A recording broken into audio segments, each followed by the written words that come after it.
Hi friends, ಎಲ್ಲರಿಗೂ ನಮಸ್ತೆ. ಮುದ್ದು ಸೊಸೆ ಮುಂದಿನ ಸಂಚಿಕೆಯಲ್ಲಿ ಏನಾಗುತ್ತೆ ನೋಡೋಣ ಬನ್ನಿ. ನೋಡೋದಕ್ಕೆ ಮುಂಚೆ ಯಾರು ವಿನೋದ ವೈಎಂ ಬ್ಲಾಗ್ಗೆ ಸಬ್ಸ್ಕ್ರೈಬ್ ಆಗಿಲ್ವೋ ಪ್ಲೀಸ್ ಸಬ್ಸ್ಕ್ರೈಬ್ ಆಗಿ. ಇತ್ತ ಭದ್ರಾ ಪ್ಯಾಕಿಂಗ್ ಮಾಡ್ತಾ ಇರ್ತಾನೆ ಬಟ್ಟೆನ. ಅಣ್ತಮ್ಮ ಎಲ್ಲ ಮಡ್ಕೊಂಡಿದ್ಯಾ ತಾನೆ ಅಂತ ಕೊಟ್ಲೆಗೆ ಹೇಳ್ತಾನೆ. ಇಲ್ಲ ಕಣ್ಲಾ, ನೀ ಬಂದು ಎಲ್ಲ ಮಡ್ಕೊಡ್ತೀಯ ಅಂತ ಕಾಯ್ತಾ ಇದ್ದೀನಿ ಅಂತ ಭದ್ರಾ ಹೇಳ್ತಾನೆ. ಅದಕ್ಕೇನಂತೆ, ನಿನ್ಗೋಸ್ಕರ ನಾನು ಪ್ರಾಣನೇ ಕೊಡ್ತೀನಿ ಬಿಡು ಅಣ್ತಮ್ಮ ಅಂತ ಕೊಟ್ಲೆ ಹೇಳ್ತಾನೆ. ಅಪ್ಪ, ಬಟ್ಟೆಗೋಸ್ಕರ ಪ್ರಾಣ ಬಿಡ್ಬೇಡ ಕಣ್ಲಾ, ನಾನೆಲ್ಲ ಮಡ್ಕೊಂಡಿನಿ ಬಿಡು ಅಂತ ಭದ್ರ ಹೇಳ್ತಾನೆ. ಅಲ್ಲಿಗೆ ಭವಾನಿ ಭದ್ರ ಅನ್ಕೊಂಡ್ ಬರ್ತಾಳೆ. ಅಕ್ಕ ಬಾ ಅಂತ ಭದ್ರ ಕರೀತಾನೆ. ಏನಿಲ್ಲ ಭದ್ರ, ನಾನು ಹೊಂಟಿದ್ದೆ, ಹೇಳ್ಬಿಟ್ಟೋಗೋಣ ಅಂತ ಬಂದೆ ಅಂತ ಭವಾನಿ ಹೇಳ್ತಾಳೆ. ಈಟೊಂದು ಅವಸರ ಏನೋ, 2 ದಿನ ಇದ್ದು ಹೋಗ್ಬೋದಾಗಿತ್ತಲ್ವೇ ಅಂತ ಭದ್ರ ಹೇಳ್ತಾನೆ. ನನ್ಗೇನೋ ಇರ್ಬೇಕು ಅಂತ ಆಸೆಯ, ಆದ್ರೆ ನಿಮ್ ಭಾವನಿಗೆ ಅಲ್ಲಿ ಊಟಕ್ಕೆ ಏನ್ ಮಾಡೋದು? ಆಟಕ್ಕೂ ನಾನೇನ್ ದೂರ ಇದ್ದೇನೆ, ಇಲ್ಲೇ ಹತ್ರದಲ್ಲಿ ತಾನೇ ಇರೋದು. ನೆನ್ಪಾದ ಕೂರ್ಲೆ ಬಂದ್ಬಿಡ್ತೀನಿ, ನೀನು ಬರ್ತಾ ಇರು ಅಂತ ಭವಾನಿ ಹೇಳ್ತಾಳೆ. ಬರ್ತಾ ಇರ್ತಾನೆ ಬಿಡಕ್ಕ ಅಂತ ಕೊಟ್ಲೆ ಹೇಳ್ತಾನೆ. ಸರಿ, ನಾನು ಹೋಗ್ಬಿಟ್ಟು ಬರನೆ ಅಂತ ಭವಾನಿ ಹೇಳ್ತಾಳೆ. ಸರಿ ಕಣಕ್ಕ, ಹುಷಾರು, ಹೋಗ್ ತಕ್ಷಣ ಒಂದು ಫೋನ್ ಮಾಡು ಆಯ್ತಾ ಅಂತ ಭದ್ರ ಹೇಳ್ತಾನೆ. ಸರಿ ಬತ್ತಿನ ಕೊಟ್ಲೆ ಅಂತಾಳೆ ಭವಾನಿ. ಸರಿ ಕಣಕ್ಕ ಅಂತಾನೆ ಕೊಟ್ಲೆ. ಭವಾನಿ ಹೋಗಿ ಮತ್ತೆ ವಾಪಸ್ ಬಂದು, ಭದ್ರ ನಿನ್ನ ಹತ್ರ ಒಂದು ವಿಚಾರ ಮಾತಾಡ್ಬೇಕಾಗಿತ್ತು. ಹಿಂಗ್ ಕೇಳ್ತಾ ಇವ್ನಿ, ತಪ್ಪು ತಿಳ್ಕೊಳಲ್ಲ ತಾನೆ ಅಂತ ಭವಾನಿ ಕೇಳ್ತಾಳೆ. ಅದೇನು ಅಂತ ಹೇಳು ಅಂತ ಭದ್ರ ಹೇಳ್ತಾನೆ. ಈ ತಪ್ಪು ಅನ್ನೋದು ಕಲ್ ಮೇಲೆ ಗುರ್ತು ಮಾಡ್ದಂಗೆ, ಅಳ್ಸೋದ್ ಕಷ್ಟ, ಆದ್ರೆ ಈ ನಿಜ ಎಷ್ಟೇ ಮಾಡಿದ್ರುವೆ ನೀರ್ ಮೇಲೆ ಬರ್ದಂಗೆ, ಹೋಗೋದಿರ್ಲಿ ಕಣ್ಣು ಕಾಣಕ್ಕೂ ಇಲ್ಲ ಅಲ್ವಾ ಅಂತ ಭವಾನಿ ಕೇಳ್ತಾಳೆ. ಅದೇನ್ ಹೇಳ್ಬೇಕಂತ ಇದೆಯೋ ಅದನ್ನ ನೇರವಾಗಿ ಹೇಳು ಅಂತ ಭದ್ರ ಹೇಳ್ತಾನೆ. ವಿದ್ಯಾ ಫೋನ್ ಮಾಡಿದ್ರಿಂದಾನೇ ಅಪ್ಪ ಜೈಲ್ಗೆ ಹೋಗಿರೋದು ಅಂತ ನೀವೆಲ್ಲ ಕೋಪ ಮಾಡ್ಕೊಂಡಿರೋದು ಸರಿನೇ. ಹಂಗೆಯ ಇವತ್ತು ಇಟ್ಟು ಮಟ್ಟಕ್ಕೆ ಅಪ್ಪನಿಗೆ ಗೆಲುವು ಸಿಕ್ಕಿ ಅವ್ರು ಮಂತ್ರಿ ಆಯ್ತವ್ರೆ ಅಂತಂದ್ರೆ ಅದಕ್ಕೆ ಕಾರಣ ಅವಳೇನ ತಾನೆ. ಆದ್ರೆ ಅದು ಯಾರ ಗೆಪ್ತಿಗೂ ಇಲ್ಲ. ಭದ್ರ ಇಡೀ ಊರ್ಗೂರೇ ಅವಳಿಂದ ಏನಾಗದೆ ಅಂತ ಮಾತಾಡ್ಕೊಂತವ್ರೆ. ಆದ್ರೆ ನಾವೇ ಅವಳನ್ನ ಮರ್ತ್ಬಿಟ್ರೆ ಹೆಂಗೆ ಹೇಳು? ಭದ್ರ ಅವಳು ಮಾಡಿರೋ ತಪ್ಪು ಮನ್ಸಲ್ಲಿದೆ ಅನ್ಮ್ಯಾಕೆ ಅವಳು ಮಾಡಿರೋ ಒಳ್ಳೆತನನ್ನು ಮನ್ಸಲ್ಲಿ ಇಟ್ಕೋಬೇಕು ತಾನೆ ಅಂತ ಭವಾನಿ ಹೇಳ್ತಾಳೆ. ಹಂಗನ್ಬಿಟ್ಟು ಅಪ್ಪಯ್ಯ ಅವಳಿಂದ ಅನ್ಭವಿಸಿರೋ ನೋವು ಸಂಕಟನೆಲ್ಲ ಮರ್ತ್ಬಿಟ್ಟು ಅವಳನ್ನ ಕ್ಷಮಿಸ್ಬಿಡಕ್ಕಾತೈತಕ್ಕ ಅಂತ ಭದ್ರ ಕೇಳ್ತಾನೆ. ಕ್ಷಮಿಸ್ಬಿಡು ಭದ್ರ, ಅವಳನ್ನ ಅಟ್ಟಿಗೆ ಕರ್ಕಬಾ ಅಂತ ನಾನೇನು ಹೇಳ್ತಾ ಇಲ್ವಲ್ಲ, ಅದಕ್ಕೆ ಕಾಲನೇ ಉತ್ತರ ಕೊಡ್ತದೆ. ಆದ್ರೆ ಅಪ್ಪಯ್ಯನ್ಗೆ ಈಟು ದೊಡ್ಡ ಯಶಸ್ಸು ಸಿಗೋ ಕಾರಣ ಆದವಳಿಗೆ ಒಂದು ಥ್ಯಾಂಕ್ಸ್ ಆದ್ರೂ ಹೇಳ್ಬೇಕು ತಾನೆ. ಕಡೆ ಪಕ್ಷ ಒಂದು ಥ್ಯಾಂಕ್ಸ್ ಆದ್ರೂ ಹೇಳ್ಬೇಕು ತಾನೆ. ನೀನು ಒಂದೇ ಒಂದು ಥ್ಯಾಂಕ್ಸ್ ಹೇಳಿದ್ರೆ ಅವಳಿಗೂ ಅವಳು ಮಾಡಿದ ಕೆಲಸ ಸಾರ್ಥಕ ಆಯ್ತು ಅಂತ ಸಮಾಧಾನ ಆಗಕ್ಕಿಲ್ವೇ? ನನ್ನ ಮನ್ಸಿಗೆ ಅನ್ಸಿದ್ದು ನಾನು ಹೇಳ್ದೆ, ಇನ್ನು ಹೇಳೋದು ಬಿಡೋದು ನಿನ್ಗೆ ಬಿಟ್ಟಿದ್ದು. ನಾನು ಇನ್ನು ಬರ್ತೀನಿ ಭದ್ರ, ಬತ್ತೀನಿ ಕೊಟ್ಲೆ ಅಂತ ಹೇಳಿ ಅಲ್ಲಿಂದ ಹೋಗ್ತಾಳೆ ಭವಾನಿ. ಅಣ್ತಮ್ಮ, ಭವಾನಿ ಅಕ್ಕ ಹೇಳಿದ್ರಲ್ಲೂ ಒಂದು ಅರ್ಥ ಐತೆ. ಮಾವಯ್ಯ ಗೆಲ್ಲಕ್ಕೆ ಅತ್ಗೆ ಮನೆ ಮುಖ್ಯವಾದ ಕಾರಣ ಅಂತ ಇಡೀ ಊರಿಗೆ ಗೊತ್ತು, ಅದು ಮಾವಯ್ಯನಿಗೂ ಗೊತ್ತು. ಆಮ್ಯಾಕೆ ಕೋಟ ನೋಟು ಸಿಕ್ಬಿದ್ದು ಮಾವಯ್ಯನ ಜೈಲ್ಗೆ ಹೋಗೋ ಇರೋದ್ರನ್ನ ತಪ್ಪಿಸಿದ್ದು ಅತ್ಗೆ ಮನೆ ಅಂತ ಮರಿಬೇಡ. ಅಣ್ತಮ್ಮ, ಬುದ್ಧಿ ಮಾತ್ಕಿನ್ನ ಮನ್ಸಿನ ಮಾತು ಕೇಳು.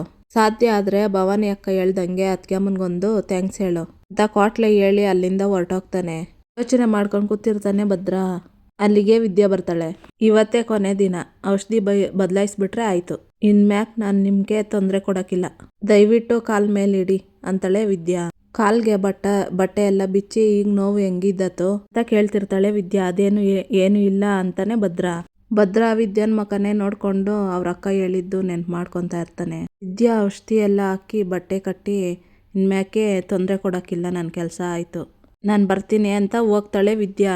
ಭದ್ರ ನಿಂತ್ಕ ಅಂತಾನೆ. ಈ ಮಾತು ಕೇಳಿ ವಿದ್ಯಾಗೆ ಸಂತೋಷ ಆಗುತ್ತೆ. ಮತ್ತೆ ಹತ್ರ ಬಂದು ಅದೇನು ಅಂತ ಹೇಳಿ ಅಂತಾಳೆ ವಿದ್ಯಾ. ಅದು ಥ್ಯಾಂಕ್ಸ್ ಅಂತ ಹೇಳ್ತಾನೆ ಭದ್ರ. ನನ್ಗೆ ಯಾಕೆ ಹೇಳ್ತಿದ್ದೀರಾ ಗೌಡ್ರೆ ಅಂತಾಳೆ ವಿದ್ಯಾ. ಅದು ಅಪ್ಪಯ್ಯ ಗೆದ್ದಿ ಮಂತ್ರಿ ಆಗಕ್ ಕಾರಣ ಆಗಿದ್ಯಲ್ಲ ಅದಕ್ಕೆ ಅಂತ ಭದ್ರ ಹೇಳ್ತಾನೆ. ನಮ್ಮ ಮಾವಯ್ಯನ ಗೆಲ್ಸೋದು ನನ್ನ ಕರ್ತವ್ಯ, ಅದಕ್ಕ ನೀವ್ ಯಾಕೆ ಥ್ಯಾಂಕ್ಸ್ ಹೇಳಿರಿ ಅಂತ ವಿದ್ಯಾ ಹೇಳ್ತಾಳೆ. ನಾನೀಗ ಥ್ಯಾಂಕ್ಸ್ ಹೇಳಿದ್ದೀನಿ ಅಂತಂದ್ರೆ ನಿನ್ ಮೇಲೆ ಇದ್ದ ಕೋಪ ಕಮ್ಮಿ ಆಗೈತೆ ಅನ್ಕೋಬೇಡ ಅಂತ ಭದ್ರ ಹೇಳ್ತಾನೆ. ನಾನು ಭ್ರಮೆಲ್ಲೇ ಇಲ್ಲ ಅಂತೆ ಬಿಡಿ. ಬ್ಯಾಗನ್ನು ನೋಡಿ ವಿದ್ಯಾ, ಓ ಊರಿಗೆ ಹೋಗೋದಕ್ಕೆ ಎಲ್ಲ ರೆಡಿ ಮಾಡ್ಕೊಂಡಿದ್ದೀರಾ ಅಂತ ಕೇಳ್ತಾಳೆ. ಅದೆಲ್ಲ ನಾನು ನೋಡ್ಕೊಂತೀನಿ, ನೀನ್ ಒಂಡು ಅಂತಾನೆ ಭದ್ರ. ಅಯ್ಯೋ, ಏನ್ ಪ್ಯಾಕ್ ಮಾಡಿದಿರೋ ಬಿಟ್ಟಿದಿರೋ ಒಂದ್ಕಿತ ನಾನು ನೋಡ್ತೀನಿ ರೀ ಅಂತಾಳೆ ವಿದ್ಯಾ. ಬೇಡ, ನೀನೇನ್ ನೋಡೋದು ಬೇಡ್ಕಣಂತೆ, ನಾನು ಮಾಡ್ಕೊಂತೀನಿ, ನೀನ್ ಹೋಗು ಅಂತಾನೆ ಭದ್ರ. ಅಯ್ಯೋ, ನಿಮ್ಗಾಗಿರೋ ಗಾಯ ಬಿರ್ನೆ ವಾಸಿ ಆಗ್ಬೋದು, ಕೋಪನೂ ಕಮ್ಮಿ ಆಗ್ಬೋದು, ಆದ್ರೆ ಈ ಒಣ್ಜಂಬ ಅನ್ನೋದೈತಲ್ಲ ಅದ್ ಮಾತ್ರ ಕಮ್ಮಿ ಆಗಕ್ಕಿಲ್ಲ ಅಲ್ವೇ ಅಂತ ವಿದ್ಯೆ ಕೇಳ್ತಾಳೆ. ಯಾರಿಗ್ ಹೇಳ್ತಾ ಇದ್ದಿ ಅಂತ ಕುತ್ಕೊಂಡವನು ಎದ್ ನಿಂತ್ಕೊಂತಾನೆ ಭದ್ರ. ಯಾರಿಗ್ ಹೇಳ್ತಾ ಇದ್ದೀನಿ ಅಂತಂದ್ರೆ ನಮ್ ಗೌಡ್ರಿಗೆ ಹೇಳ್ತಾ ಇದ್ದೀನಿ ಅಂತ ವಿದ್ಯೆ ಅಂತಾಳೆ. ಗೌಡ್ರು ಇಲ್ಲ, ಯಾರು ಇಲ್ಲ, ಸುಮ್ಕೆ ಹೋಗು ಅಂತಾನೆ ಭದ್ರ. ನಿಮಗಿಲ್ದೇ ಇರ್ಬೋದು, ಆದ್ರೆ ಯಾವತ್ತಿದ್ರು ನೀವೇ ನಮ್ ಗೌಡ್ರು. ಕೆಲ್ಸನೆಲ್ಲ ನಾನೇ ಮಾಡ್ಬೇಕು ಅಂತಾಳೆ ವಿದ್ಯಾ. ಅದನ್ನೆಲ್ಲ ಮಾಡೋದಕ್ಕೆ ನೀನ್ ಯಾರು ಅಂತವ, ಇದನ್ನೇ ನಿನ್ಗೇನ್ ಅಧಿಕಾರ ಇದ್ದಾತೋ ಇದನ್ನೆಲ್ಲ ಮಾಡೋದಕ್ಕೆ ಅಂತ ಭದ್ರ ಕೇಳ್ತಾನೆ. ಯಾಕೆ ನಿಮ್ ಕೈಯಲ್ಲಿ 3 ಗಂಟೆ ಹಾಕ್ಸ್ಕೊಂಡ್ಲಿಲ್ವೇ ಅಂತ ವಿದ್ಯಾ ಕೇಳ್ತಾಳೆ. ಈಗ ಗಂಡ್ ಸುದ್ದಿ ಎಲ್ಲ ಮಾತಾಡ್ಬೇಡ ಅಂತ ಭದ್ರ ಹೇಳ್ತಾನೆ. ಯಾಕೆ ಮಾತಾಡ್ಬಾರ್ದು, ನೀವು ನನ್ಗೆ 3 ಗಂಟೆ ಹಾಕಿಲ್ವೇ ಅಂತ ಹತ್ತತ್ರ ಹೋಗ್ತಾಳೆ ವಿದ್ಯಾ. ನೋಡೋ ಹತ್ರ ಬರ್ಬೇಡ, ದೂರ ನಿತ್ಕ ಅಂತಾನೆ ಭದ್ರ. ಓಹೋ ಯಾಕೋ ನೀವು ನನ್ನ ಹತ್ರಕ್ ಬಂದೇ ಇಲ್ವೇ ಅಂತಾಳೆ ವಿದ್ಯಾ. ಅದು ಆಗ ಅಂತ ಭದ್ರ ಹೇಳ್ತಾನೆ. ಅದು ಅದಕ್ಕೆ ಈಗ ಹತ್ರ ಬಂದಿದ್ದು ಅಂತ ಹೇಳಿ ಭದ್ರ ನಿಂತ್ಕೊಂಡೇ ಇರ್ತಾನೆ. ದಿಷ್ಟಿ ತೆಗ್ದು ಬ್ಯಾಗ್ ಚೆಕ್ ಮಾಡ್ತಾಳೆ ಹೋಗಿ ವಿದ್ಯಾ. ಏನ್ ಮಾಡ್ತಾ ಇದೀಯ ಅಲ್ಲಿ ಅಂತ ಭದ್ರ ಕೇಳ್ತಾನೆ. ಬಟ್ಟೆ ಎಲ್ಲ ಇದ್ದತ್ತ ಅಂತ ನೋಡ್ತಾ ಇದ್ದೀನಿ ಅಂತ ಹೇಳ್ತಾಳೆ ವಿದ್ಯಾ. ನಾನೇನು ನಿಮ್ ಬ್ಯಾಗ್ನ ಎತ್ಕೊಂಡು ಹೋಗಿಲ್ಲ ಬಿಡಿ ಅಂತ ವಿದ್ಯಾ ಹೇಳ್ತಾಳೆ. ಎತ್ಕೊಂಡೋದ್ರೆ ಸುಮ್ನೆ ಬಿಟ್ಬಿಡ್ತೀನ ನಿನ್ನ ಅಂತ ಭದ್ರ ಹೇಳ್ತಾನೆ. ಹ್ಮ್ ಇದಕ್ಕೇನು ಕಮ್ಮಿ ಇಲ್ಲ, ಸರಿ ಎಲ್ಲ ಮಾಡ್ಕೊಂಡಿದ್ದೀರಾ, ಫೋನ್ ಚಾರ್ಜರ್ ಮಾತ್ರ ಮರ್ತು ಬಿಟ್ಟಿದ್ದೀರಾ, ಅದನ್ನೇನು ಯಾರು ತಾವ ಹತ್ರ ಈಸ್ಕೊಂಡಿರೆ ಅಲ್ಲೋಗಿ ಅಂತ ವಿದ್ಯೆ ಹೇಳ್ತಾಳೆ. ಈಗ ಮಡಿಕಂತ ಇದ್ದೆ ನಾನು ಅಂತ ಹೇಳ್ತಾನೆ ಭದ್ರ. ಇದನ್ನೇ ಒಣಜಂಬ ಅನ್ನೋದು, ಇದೊಂಥರ ಒಣಕೆಮ್ಮಿದ್ದಂಗೆ, ಬಿರ್ನೆ ವಾಸಿ ಆಗಕ್ಕಿಲ್ಲ ಅಂತ ಹೇಳಿ ಚಾರ್ಜರ್ ಕಿತ್ಕೊಳಕ್ ಹೋಗಿ ಕೆಳಗಡೆ ಬಿದ್ಬಿಡ್ತಾಳೆ ವಿದ್ಯಾ. ಗೌಡ್ರೆ ಅನ್ಕೊಂಡು ಏನ ತಪ್ಪೋಗಿದ್ದಂಗ ನಾಟಕ ಆಡ್ತಿರ್ತಾಳೆ ವಿದ್ಯಾ. ಏನಾಯ್ತು ಹೇಳು ಮೇಲೆ, ನಿನ್ಗೆ ಹೇಳ್ತಾ ಇರೋದು ಮೇಲೆ ಹೇಳು. ವಿದ್ಯಾ ಎದಳು ಕಣ್ಬಿಡು. ಅಯ್ಯೋ ದೇವ್ರೆ ಏನಾಯ್ತಪ್ಪ. ವಿದ್ಯಾ ನಿಂಗೆ ಏನ ಹೇಳ್ತಾ ಇರೋದು.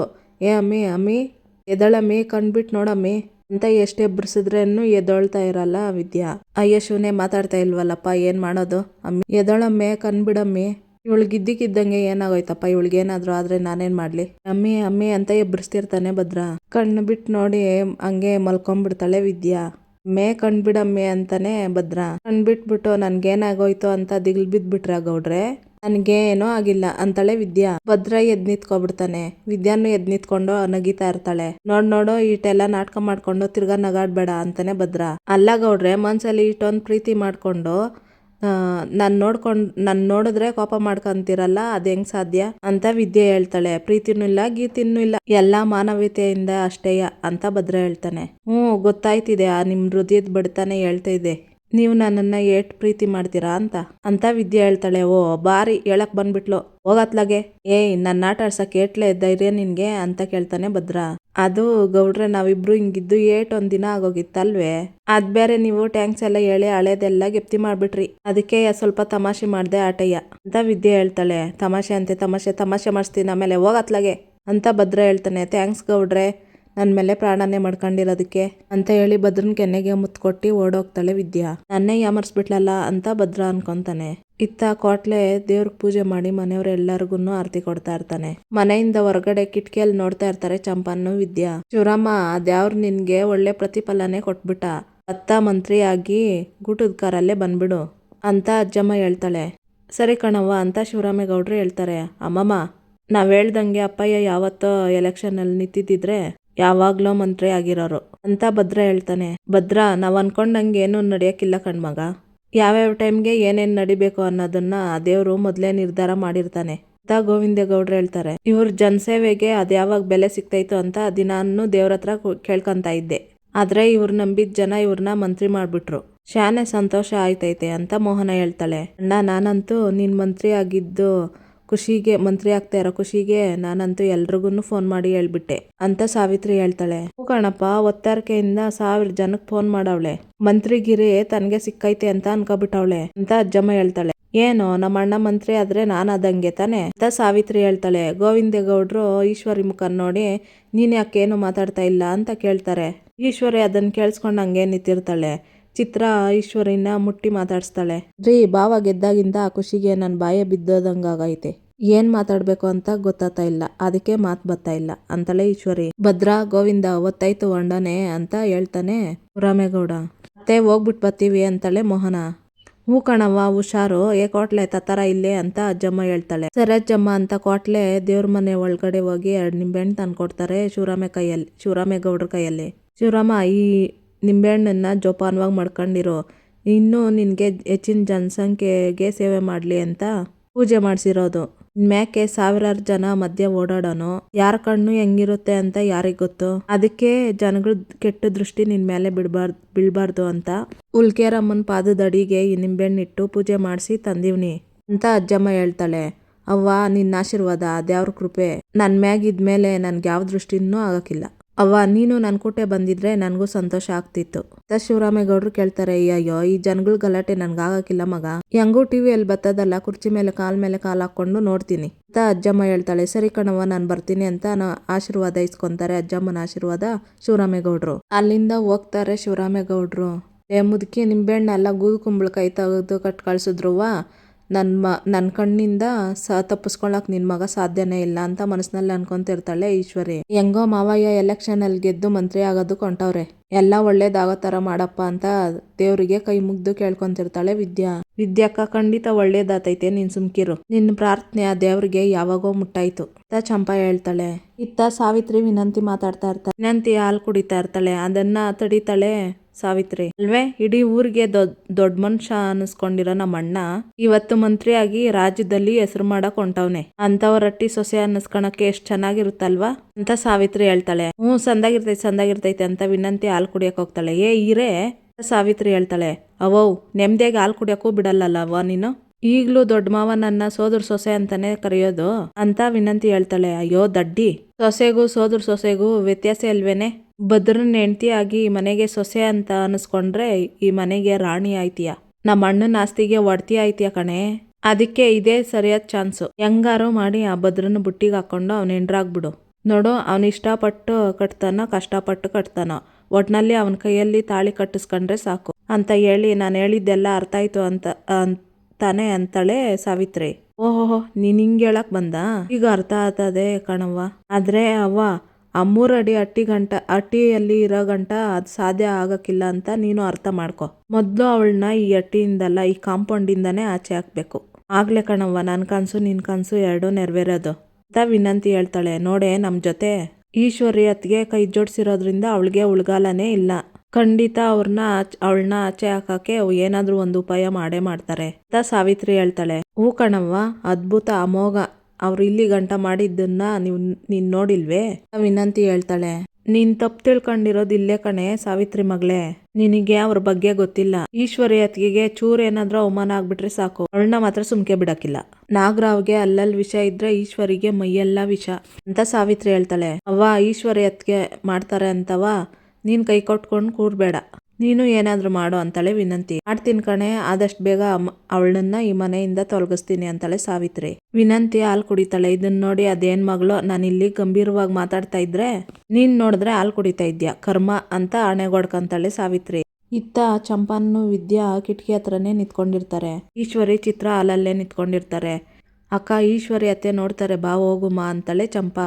ನೋಡ್ಲಿ ಬಿಡು ಚಂಪಾ, ಭಯ ಪಡೋ ಅಂತದ್ದು ಏನು ಇಲ್ಲ ಅಂತ ವಿದ್ಯೆ ಹೇಳ್ತಾಳೆ. ಅಯ್ಯೋ ಅಕ್ಕ ನಿಧಾನಕ್ ಮಾತಾಡು ಅಂತ ಚಂಪಾ ಹೇಳ್ತಾಳೆ. ಚಂಪಾ ಎದುರೋ ಕಾಲ ಎಲ್ಲ ಹೊಂಟೋಯ್ತು, ನಿಂದೆ ಇರುವಾಗಿರು ಅಂತ ವಿದ್ಯೆ ಹೇಳ್ತಾಳೆ. ಇಲ್ಲಿಗೆ ಈ ಸಂಚಿಕೆ ಮುಕ್ತಾಯ ಆಗುತ್ತೆ.